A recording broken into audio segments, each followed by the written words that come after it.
social media. ADHD. Self-diagnosed. They'll be in HR all the time, won't they? Be like, Ryan in accounts is robophobic. What would he say? Call me a whiny plastic cunt. I think we should be allowed to insult robots when it's happened, you know, because we've made them to make our life easier, and that would get things off our chest, because it's bad enough, isn't it, with real people, you're getting in trouble, saying the wrong thing, people taking things the wrong way now, like, oh my God, oh, I made fat Linda cry today, oh, what happened? I just shouted out to her, then I remembered we only call her that behind her back.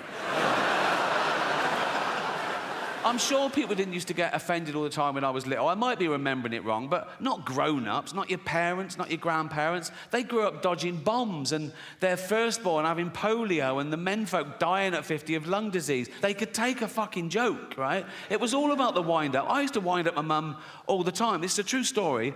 When I went off to university, after about a week, I phoned home. My mum answered. She went, "Hello?" I went, "It's Ricky." She went, "You all right?" I went, "Not really. I'm in hospital. I think I'm blind."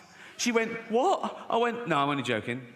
Right? She went, "You silly bugger." She went, "I could have had a heart attack." Right? And she's right. She could have had a heart attack. And I knew that. That's how committed I am to having a laugh. You're welcome. You're welcome.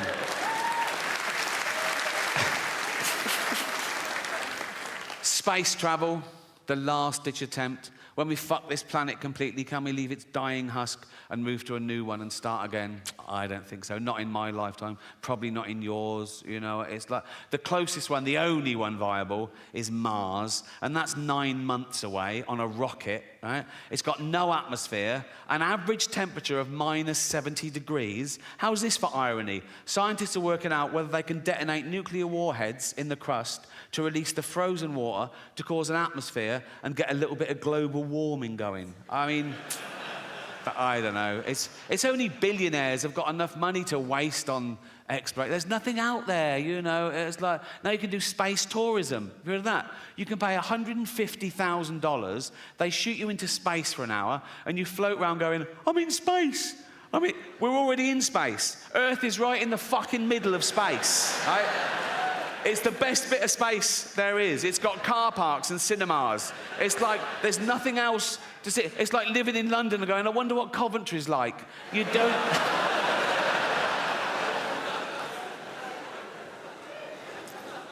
But I'm optimistic. I am. I think people care about the planet. I looked in, and there's people having lectures. Flower arranging. My mum used to pick flowers every day from the garden, cut flowers, put them in vases around the house. At no point did anyone come round and go, "What unqualified cunt did these?"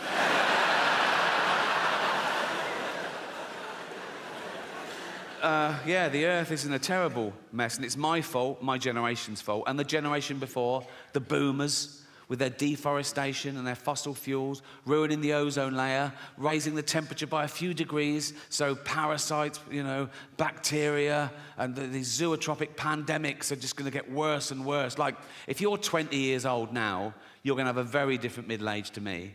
I've had the best 60 years of civilization, right? But if you're 20 now, in 40 years' time, you're going to be in your house wearing a mask, crying. Like you do now over jokes.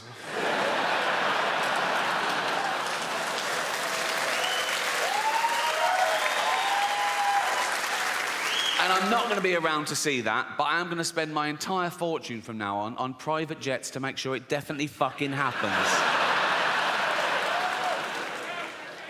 We're going to be the first generation that future generations are jealous of, right?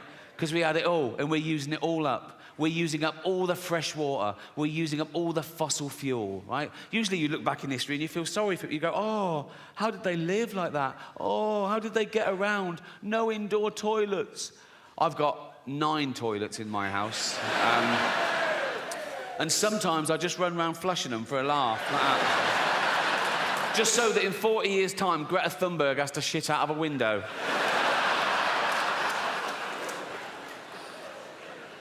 I've got 28 radiators. I always have them on full. Then I put the aircon on full, and it sort of settles at about 20 degrees. A lovely... It's how the cat likes it. She loves it at 20 degrees, and I spoil my cat.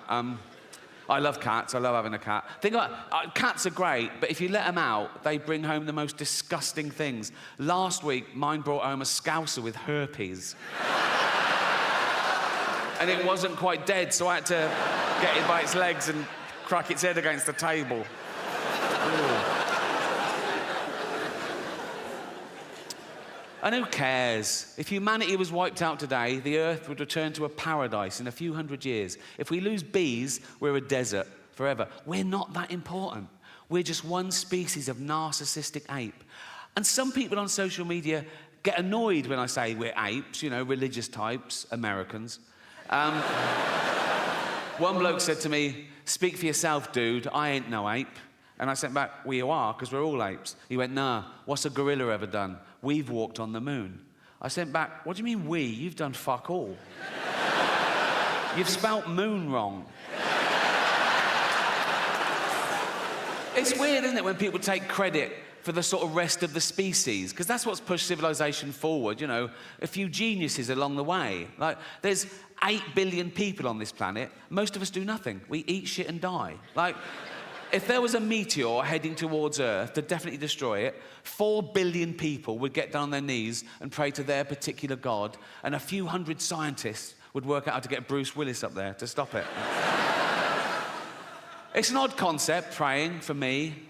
I can't work out how God decides. All those people praying at once for different things.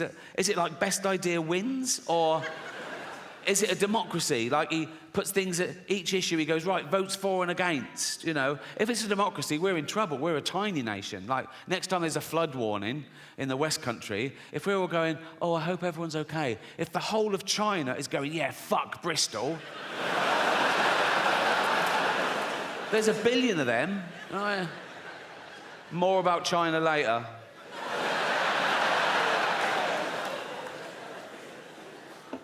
Yeah, I've always found praying quite strange. Like, if I bump into a friend or neighbour and I know they've got a little kid, and I go, "Oh, how's so-and-so?" And they go, "Oh, not good.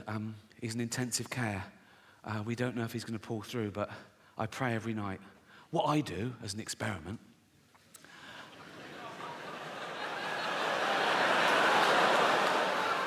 I go home and I pray twice that he doesn't make it.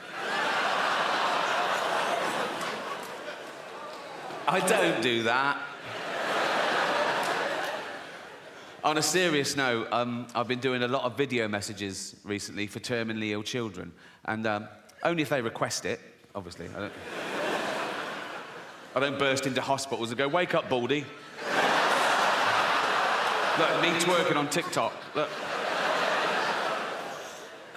No, I did a lot through the pandemic, presumably because they couldn't even see their own family. And it's through Make-A-Wish Foundation. Do you know the charity Make-A-Wish Foundation? They're great, and they give these dying kids their, like, one wish. And if it's me, I always say yes. And I always start the video the same way. I go, "Why didn't you wish to get better?" What, you fucking retarded as well? I don't do that either, okay? These are all jokes, all right?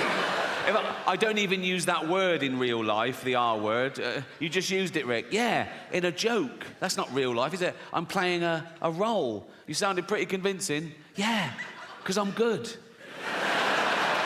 You wouldn't level that accusation at other art forms. You wouldn't go up to Sir Anthony Hopkins and go, "Oh, I saw you in..." No, but maybe you should be told there's a chance that Ricky Gervais might order them. His owner should sit him down, right, and say, "If Ricky Gervais orders these and complains, I'm going to rape your mummy again."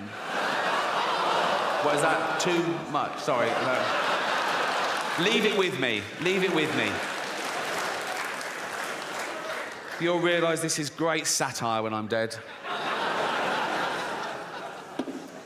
So, I don't know how humanity will end, as I say.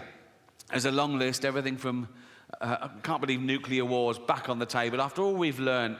But I think maybe the rise of the pandemic, where parasites and microbes and bacteria and our antibiotics fail, or maybe those things that happen, but we're sort of evolved through it. Like, we'll find out there's pockets of sort of mutant people around the world that are slightly resistant to radiation and slightly resistant to microbes, and we'll sort of start again. Because we don't really understand the mechanism of human evolution since civilization, because it's never been based on, you know, survival of the fittest, where fittest meant just the biggest, strongest male gets to pass on his genetic material. There's other paradigms, right?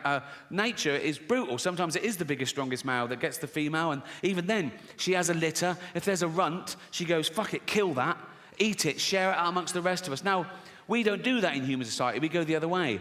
We spend more time and care and attention on the weak and the vulnerable to give them a chance. Like, if you're a father and you've got 2 kids, you've got little Timmy, who's 6, right? You've got Jack, who's 8, and you go to little Timmy, you go, Timmy, what do you want for Christmas? And he goes, motorised wheelchair. Ah, I promised Jane I wouldn't do the voice, and I fucking forgot. It's too late now, isn't it? What do you want for Christmas, Timmy? Motorised wheelchair. Right, well, they start at $2,000, so fucking hell. What do you want, Jack? Just a tennis racket, please, Dad. Oh, good lad. Oh. How is your tennis? Best in the school. Oh, you... Good. Also a ramp. Fuck me. What, so now we're doing fucking building work at Christmas, are we? Fuck me. Oh, sorry, Jack, can't afford your tennis racket. We've got to spend all the money on a ramp and a motorised wheelchair for this money-grabbing little fucking... Why do you need a motorised one? No arms. That's fair enough. That is fair enough. I can tell some of you feel a bit uncomfortable laughing at little Timmy, who's a little 6-year-old lad. He's got a funny little voice because his chest is all fucked. Now, where people ask me what I've got planned for my funeral, even journalists say, oh, what's your funeral? I go, I haven't planned it. They go, no, I go, no, it's fucking depressing. Also, I don't care. I'll be dead. They go, don't care about what people think of you. No, I'll be dead. They go, what about your legacy?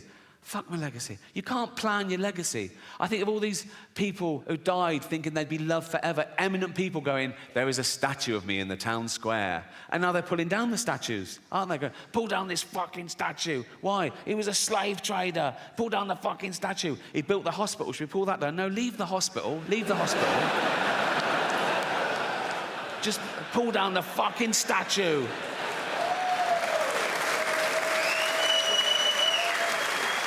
Pull down the statue and dump it in the canal. He built the canal as well. It doesn't matter, just pull down the fucking statue.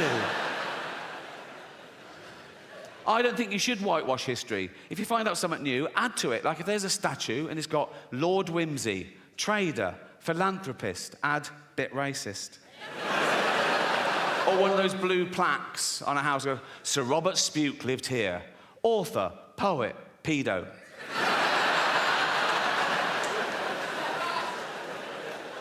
I think we live too long. That's why we have time to worry about all this. We're not meant to live this long. As a species, we're about 300,000 years old as Homo sapiens. We've been around as hominids for a few million years. And of course, along with every other life form that exists at the moment, we've been evolving for 3.5 billion years. Everything that exists at the moment all came from the same little blob of organic matter 3.5 billion years ago. That's why it annoys me when people say, oh yeah, humans, we're the most evolved. We're not the most evolved. We're no more evolved than the slug or the snail. People go, oh, come on, look at them. Yeah, they got it right early doors. Nature keeps testing them. Do you want eyes? No. Not really. No. I have noticed one thing about the slug and the snail. Let's not split hairs, let's be honest. The snail is basically a slug with a shell on it, isn't it, right? But if you pull the shell off the snail, it starts giving it all, oh, I'm dying. And the slug is like, welcome to the real world, cunt. You know what I